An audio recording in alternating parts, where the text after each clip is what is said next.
উপবাস মানব সভ্যতার ইতিহাসে একটি প্রাচীন ধর্মীয় অনুশীলন, আত্মসংযম, অনুশোচনা এবং আধ্যাত্মিক পরিশুদ্ধির মাধ্যম হিসেবে এটি বহু ঐতিহ্য বিদ্যমান। ইসলামে এই অনুশীলন প্রাতিষ্ঠানিক রূপ লাভ করে রমজানের রোজায়, কিন্তু এর আনুষ্ঠানিক সূচনা কখন এবং কি প্রেক্ষাপটে? ইসলামের পূর্বেও উপবাসের চর্চা ছিল। ঐতিহ্যগত বর্ণনায় দেখা যায় হজরত মুসা আলাইহিসসালাম দীর্ঘ সময় উপবাসে ছিলেন। একইভাবে হজরত ঈসা আলাইহিসসালাম এর অনুসারীদের মধ্যেও উপবাস একটি আধ্যাত্মিক অনুশীলন ছিল। ইসলাম এই ধারাবাহিকতাকে স্বীকৃতি দিয়ে রোজাকে নির্দিষ্ট মাস রমজানে বাধ্যতামূলক করে। 640 খ্রিস্টাব্দ হিজরি দ্বিতীয় সন, মুসলিম সমাজ তখন মদিনায় সংগঠিত হচ্ছে।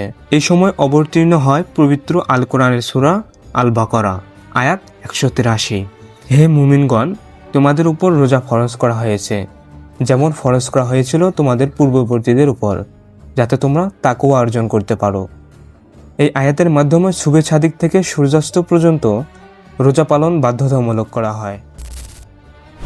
রোজা ফরজ হওয়ার একই বছরে সংঘটিত হয় ঐতিহাসিক বদর যুদ্ধ। সংখ্যায় অল্প মুসলিম বাহিনীর এই বিজয় নবগঠিত সমাজে আত্মবিশ্বাস ও ঐক্যর ভিত্তি সুদৃঢ় করে। রমজানের আধ্যাত্মিক অনুশীলন এবং সামাজিক সংহতির মধ্যে একটি গুরুত্বপূর্ণ সম্পর্ক এখানে দৃশ্যমান হয়।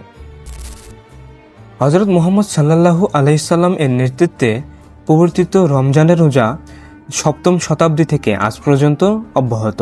এটি কেবল ধর্মীয় বিধান নয়, বরং ব্যক্তি ও সমাজের নৈতিক পুনর্গঠনের এক ধারাবাহিক ঐতিহ্য।